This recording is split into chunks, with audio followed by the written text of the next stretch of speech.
एक बार फिर से हम निकल चले हैं चुनावी इस सर्वे पर, जहां लोगों के क्या रुझान आ रहे हैं, वर्तमान सत्ता सरकार से कितने संतुष्ट हैं, कितना असंतुष्ट हैं, और जो बार बार सर्वे आ रहे हैं कि सरकार बदलनी है या बदलाव की बयार है, उन तमाम चीज़ों पर चर्चा करेंगे। मेरा नाम पुष्पेंद्र त्रिपाठी है। क्या स्थिति है वर्तमान चुनाव की? वर्तमान में देखिए, सीधी विधानसभा का जो समीकरण और रुझान है, क्योंकि सीधी विधानसभा से जो नियमित प्रत्याशी थे उनका टिकट कट गया है ना, इसलिए भाजपा की स्थिति यहाँ जो है कमज़ोर है। कमज़ोर इस लिहाज से है कि भाई जो उसका कोर वोट था भाजपा का, वो दो भागों में विभाजित हुआ है। तो यहाँ निश्चित रूप से कांग्रेस को एज मिलता दिख रहा है ना। और यदि उनकी मेहनत और ईमानदारी से लोग उनके साथ प्रयास करेंगे तो परिणाम तो वो पहुंच सकते हैं। तो क्या असंतुष्टता है आपको वर्तमान सरकार, जो वर्तमान सत्ताधीश हैं? नहीं, सरकार से असंतुष्टता का बात नहीं, यहाँ सीधी विधानसभा की बात रही है। यहाँ को जो है सरकार की बात नहीं है। तो प्रत्याशी तो सरकार के होते हैं। नहीं, सरकार के होते हैं। ये सरकार से विरोध नहीं है, लोगों को सरकार को का विरोध नहीं।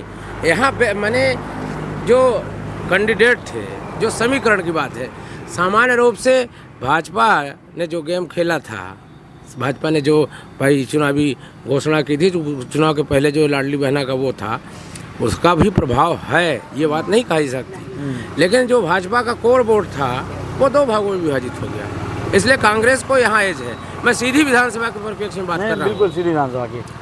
तो अब दो भागों में, यानी आप केदारनाथ शुक्ल जी और रिति पाठक जी की बात निश्चित रूप से पता है ना। हाँ। तो भारतीय जनता पार्टी के वोट रिति पाठक जी को जाएंगे, वो पहले से भी सांसद हैं। ये देखिए, ऐसा है कि कुछ वोट वहाँ जाएंगे, बंटने का मतलब यही है, कुछ वो ले जाएंगे, कुछ वो ले जाएंगे। क्या चुनाव स्थिति भैया? चुनाव की स्थिति ये है, बीजेपी का गढ़ बना चुकी है यहाँ। मामा नहीं कसाई है, ये कंस का सौतेला भाई है। राम राज में दूध मिला, कृष्ण राज में घी, मोदी राज में कोरेक्स और दारू फूंक फूंक पे पी, और सत्ता परिवर्तन चाहिए। गढ़ बन चुका है, आप एक बार ही कह रहे हैं गढ़ किसी की पबौती नहीं है यहाँ। ये पब्लिक गढ़ बनाती भी है और बिगाड़ भी देती है। वर्तमान स्थिति क्या है? वर्तमान स्थिति तो अभी त्रिकोणीय राजनीति चल रही है। सीधी विधानसभा, चुराहट विधानसभा, सिहावल में दो कोणी है, दोनों का कांटे का टक्कर है। सीधी विधानसभा में भारी मतों से कांग्रेस जीतेगी।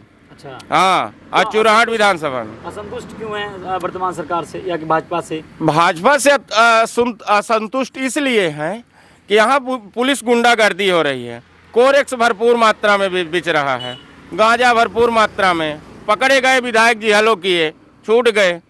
और ये जो बाकी जो योजनाएं दे रही सरकार, ये 18 सालों नहीं दी योजना, लाडली बहना, निपोरा बहना, ये आज न चाहिए याद आया मुख्यमंत्री जी को, पहले नहीं याद आया था 18 साल कि आज ही बस ये लाडली बहना के शुभचिंतक बने हैं।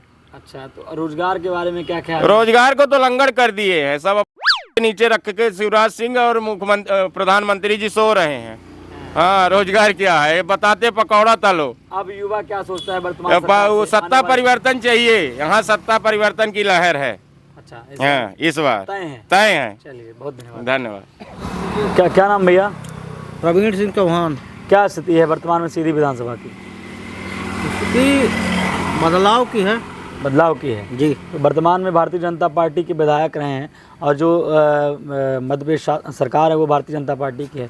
कितने संतुष्ट हैं, कितने असंतुष्ट हैं? असंतुष्ट उसमें कुछ मिला ही नहीं है ना, कोई पब्लिक का कोई ख्याल ही नहीं है, तो उसमें क्या असंतुष्ट संतुष्ट की कोई बात ही नहीं है। वर्तमान में जो प्रत्याशी बनाए गए हैं भाजपा से, वो सांसद भी हैं, तो बिल्कुल उसका प्रभाव पड़ेगा। तो बदलाव किस परिप्रेक्ष्य में बदलाव होने की संभावना है? कुछ बदलाव की बातें नहीं है। आज तक तो रिति मैडम यहाँ आई नहीं है कभी, पब्लिक आज तक देखी नहीं है उनको।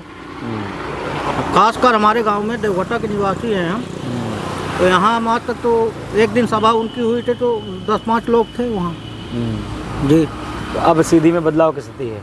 बदलाव की स्थिति है। अच्छा, तो कांग्रेस की सरकार आने वाली है? कांग्रेस की सरकार आने मध्य प्रदेश शासन में क्या किसकी सरकार बनाएंगे? मध्य प्रदेश सरकार में कमलनाथ जिंदाबाद।